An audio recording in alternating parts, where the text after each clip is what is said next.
Good morning. Welcome to Sunrise Stroll and Chat. And the sun is just peeping out through the haze. We're going to be around 42 degrees today.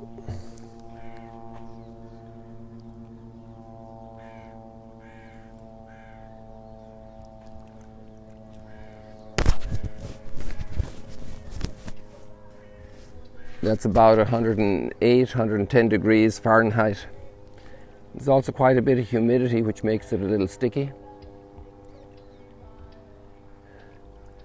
The sun is trying to make an impression on the water. Today is 9/11. That combination of numbers has been etched in human memory. I was in New York when that happened. I was actually ready to go to Manhattan. We were living in Thornwood outside of White Plains. We had about 70 or 80 students studying philosophy there, getting ready to be priests. And I was doing ministry in Manhattan and across the East Coast. One of my tasks was to raise funds for the seminarians, to find the support for the seminary. At that time, I had come back from Germany and ministry in Central Europe, Germany, Austria, and Hungary in September 99. So September 2000, September 2001, I was about 2 years working there in that context. And actually, I used to hear confessions in the Twin Towers. Let me show you something. If we can get to see this, how are we going to do this? Can you read this? Well, there you can see my name, WTC, World Trade Center, floor 79. That was a permit to get in. And you went on the long elevator trip, about 5 minutes, I think it was, if I remember correctly, up to floor 79. I knew a lot of people. I used to even hear confessions in the Twin Towers. I'd hear confessions everywhere I go. I'd hear confessions in trains and buses and even in a car wash once. It's a funny story in Ohio. And something beautiful came from that, actually. Really beautiful. That guy, I won't tell you all the story now because it'd be too much, but that guy called up a friend afterwards and he said, I met this Irish padre when I was washing my truck in the car wash. I want you to meet him. And from that little encounter, a Bible study was born a Thursday. Bible study today is Thursday. I'm not sure what Thursday of the month to meet. I don't think it's every Thursday. And they would bring their lunch together and all these guys would have a Bible study, and it's still going on. That was about maybe 2005, so it's 15 years probably running, 2004 maybe. So anyway, going back to our story, I would hear confessions everywhere, on helicopters and airplanes, everywhere. At street corners, and people see a priest, they want to have confession, to experience God's mercy. And I used to hear confessions in the Twin Towers, and I was going to floor 79 to hear confessions. And that card that I just showed you, the date on it is 040301.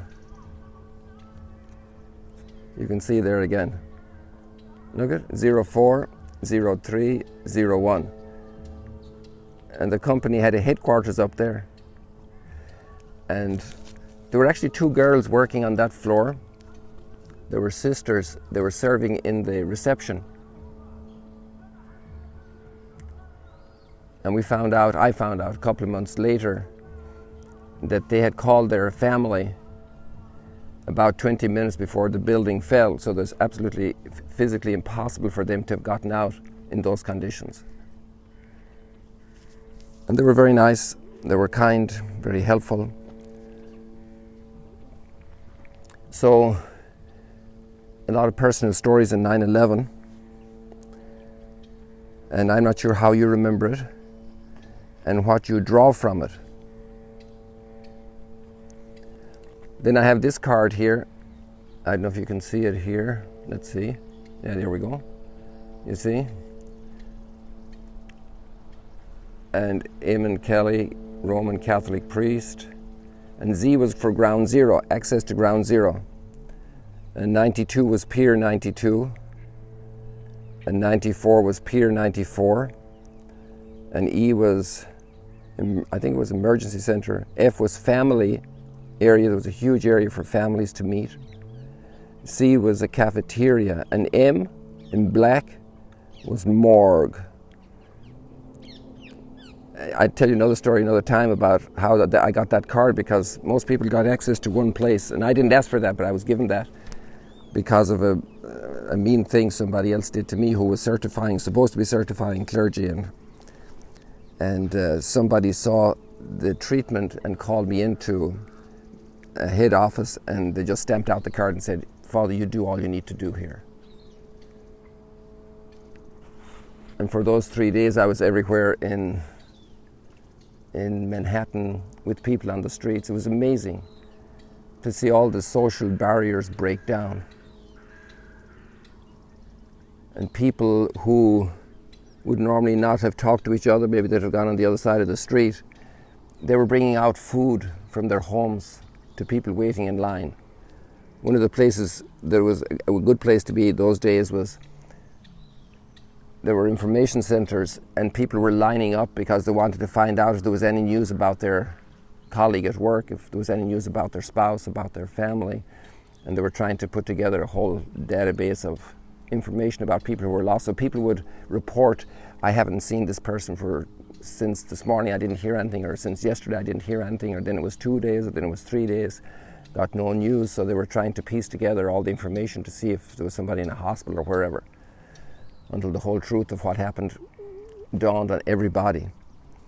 So it was amazing. One thing that was really amazing, people live in islands, in bubbles, and even the more so today with the corona. But one of those experiences was, one of the key experiences for me was that there was no barrier between anybody. If you were a human being, you pulled together. They say that the animals in the forest, if there's a fire, they no longer attack each other. It was an extraordinary experience of common shared humanity. I'm very struck by that. It was amazing, it was beautiful. The experience was horrible. What happened with that attack, the destruction of life, but what came forth from it, the reaction to it, was amazing. It was a new freedom. Old people came. I remember a guy on a wheelchair came bringing food to people waiting in line. It was amazing. You could tell these people were poor people, or maybe even street people, and they would offer chewing gum to somebody else. And nowadays, like, if somebody offers you chewing gum, you obviously say no, and you might even think there might be a bad intention. But there it was like all the barriers broke down, all the divisions. The lesson we have to learn is amazing. Amazing, amazing, amazing. Amazing lesson of solidarity.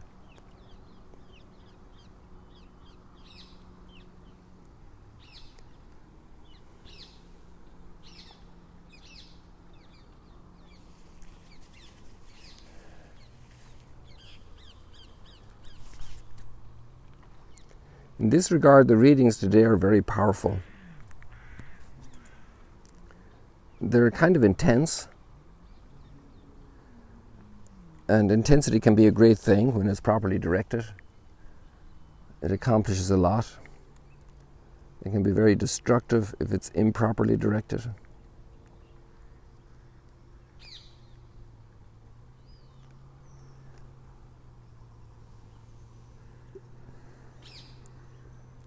So we see St. Paul today in the letter to the Corinthians, and the passion he has to share good news with others. And he says, I do it free of charge. I do it with total generosity. I don't look for something for myself. I have made myself a slave to all. I have become all things to all. Because I want to share in the gospel's gift. Yesterday's gospel as well was very much about generosity. And the share in the gospel's gift is sharing in generosity. It's the way to thrive as a human being. And the path of destruction of a hurtful comment, because destruction isn't just crashing an airplane into a building. Destruction is crashing a word into somebody's sensitivity.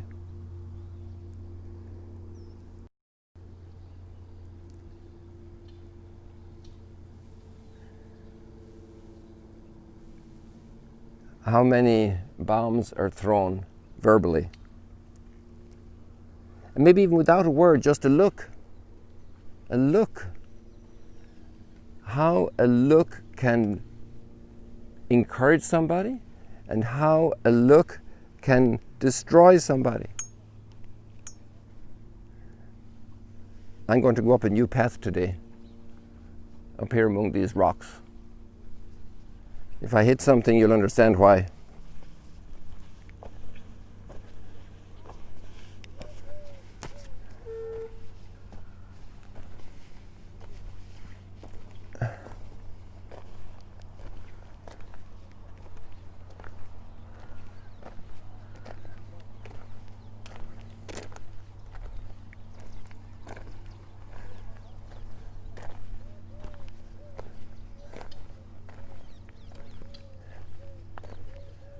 We've been given an incredible world, people. And those first days of creation, God saw it was very good. It was good, it was good, it was good, it was very good when He created humankind,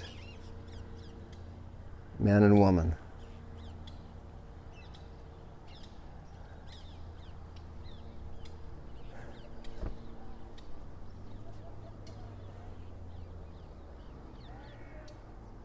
Do you not know that the runners in the stadium all run in the race, but only one wins the prize? Run so as to win. Run the race of generosity.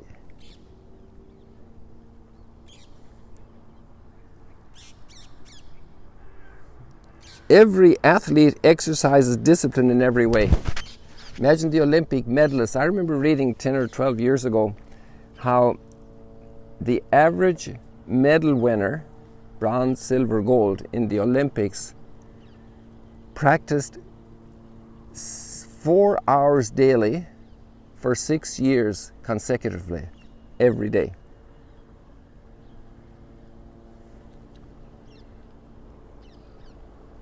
To do anything for 6 years consecutively every day is a big thing besides just getting up.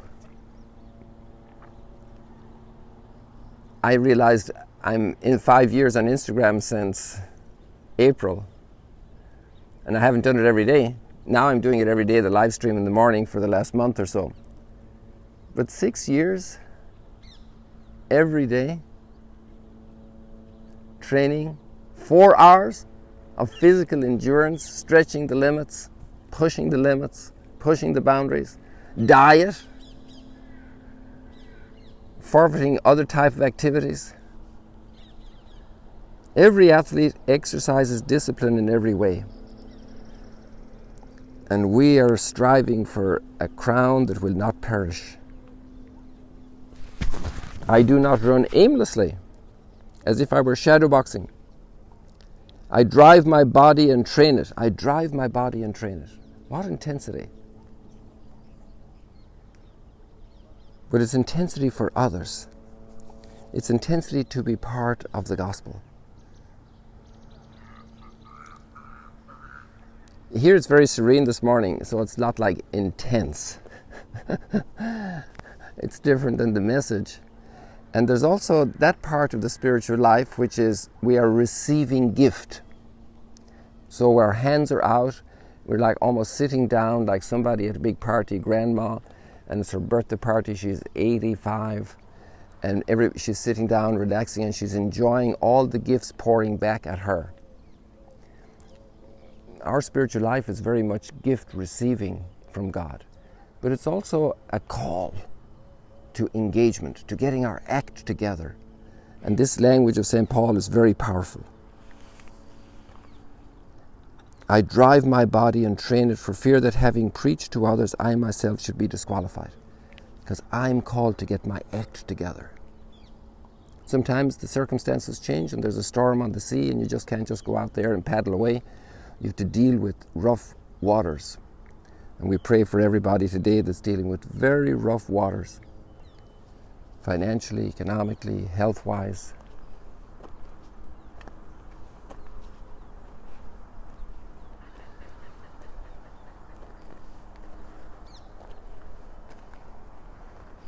God forbid, but you're driving down the road and there's an accident. And it's your car. Mistake you made. Or it's somebody else's mistake. And now there's a huge spanner in the works for today, for getting to work on time. Or there's just a big snowstorm and all the traffic is snarled up and you can't get through. And you're waiting. And you have to call in, say, we'll be late, won't be there for the meeting, and you were the key person to give the key report. And to have our act together in those moments, the disruption of 9/11, and in those moments we're called also to express our great solidarity, not just at the parties, the times of the gifts.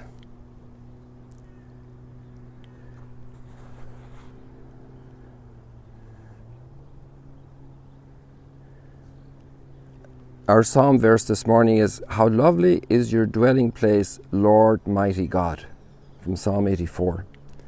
And we could say that physically this morning, this beautiful sunrise.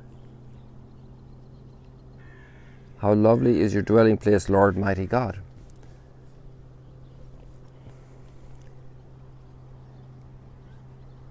God dwells in our hearts, in our families, in our communities. And there we can also say, how lovely is your dwelling place, Lord mighty God. Obviously this was referring to the temple in Jerusalem. My soul yearns and pines for the courts of God. But you are his temple.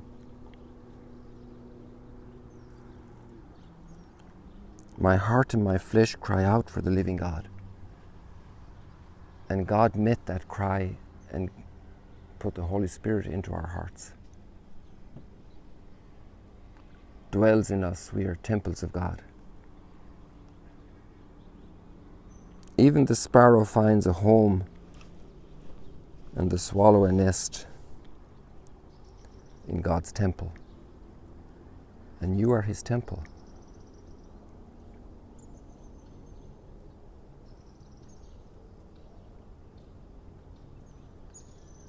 I hear a bunch of little birds, but they're all very quiet. I thought they'd be a bit louder to endorse that line.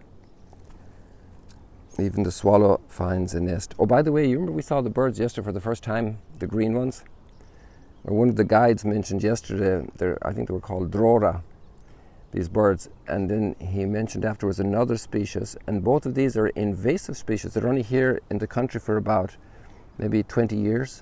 He was thinking 10, but somebody else, as we talked about it later, said no, it's longer. So let's say 20 years. And they're pushing out some of the species here. So that's an interesting part of nature. They come from India, apparently.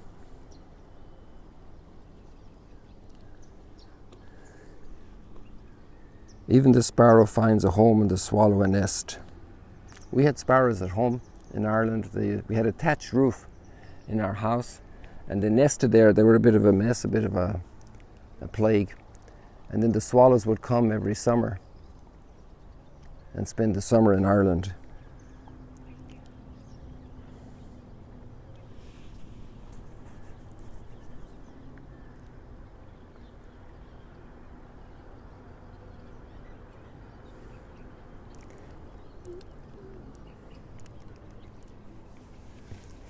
Another thing I get from 9/11 that's interesting is, it's really sad, is the burden for humanity that came from 9/11.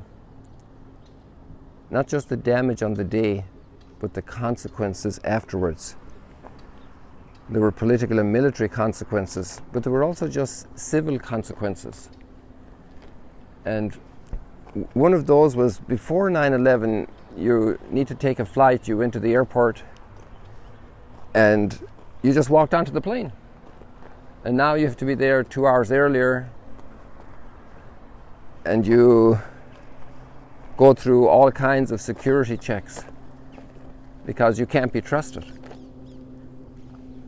So there's an issue of the time lost, of so many people checking you to make sure you can be allowed on. And that's where they make their living. Okay, so they have employment, but it's a kind of an unnecessary employment in an absolute sense. And of course it's supremely necessary to secure the safety of all the passengers, all the people. But it's amazing how when somebody does a bad action, even a small one, even a hidden one, it undermines the fabric of society, within the family, within the community, within a church community, within an association. And so the next thought is, how do we recover the trust?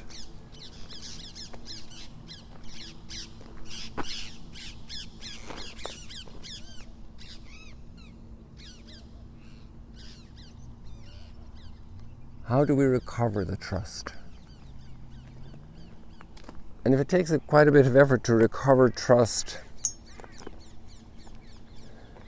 in a family when a harsh word was spoken, as Pope Francis says, when plates fly, and so fast to do damage, damage happens so quickly, so disastrously, so consequentially, and how to rebuild. And I'm wondering what God has up his sleeve. What new sunrise of humanity is going to come from all of this? Because we have that profound conviction that where sin abounded, grace abounded all the more. And we can't let that faith conviction and that hope perspective be ruined. How is God going about redeeming us today and redeeming relationships that were so deeply damaged between countries, between peoples, between faith communities? And there are lots of things going on. They obviously don't make the news because they're not sensational. There are lots of things going on. Lots of beautiful things. So maybe there's a lot going on that we don't realize, like when spring is happening and the whole landscape is pretty murky and muggy and sodden from the end of winter, and you don't see the spring, but a while later all the fields are covered in flowers and there are great harvests.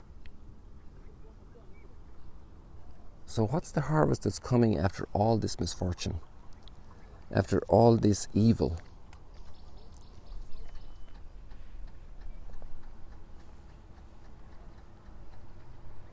So let's pray for that, and let's work for that. Let's not drive more wedges. Let's not keep poking the wound. Let's let it heal. Let's get it to heal.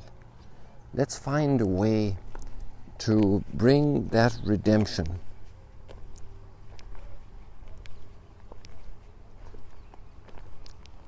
God is to be praised immensely for his creation. But as those first great believers and mystics and saints commented, God's glory is so bountiful in His creation, but it's even more to be admired in His work of redemption. And redemption is at work always. Let us find and be part of this work of redemption. And the dimensions of it must be enormous if we just think about that one day of 9/11, that one day of so much evil. Maybe also Hiroshima, Nagasaki, those bombings, very, very great evil happened. And I think somehow a great good came in human consciousness about that. Also the concentration camps, terrible evil, the extermination camps, terrible evil. But there's a work of mercy happening. How to discover this, how to be part of it, how to advocate it, how to support it, how to bring it along.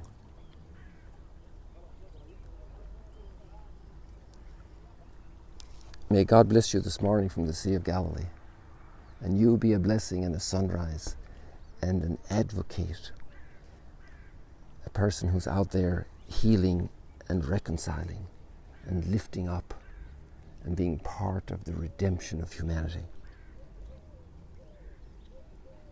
Thank you so much for joining. Thank you so much for sharing in your creative ways. I'm intrigued by this ham radio guy in Durban, South Africa, and he's now using his radio to bring this little sunrise stroll and chat from the Sea of Galilee to all over the world from his little point. Amazing. And we can all do that with our prayers as well. God bless you. See you later. Alligator.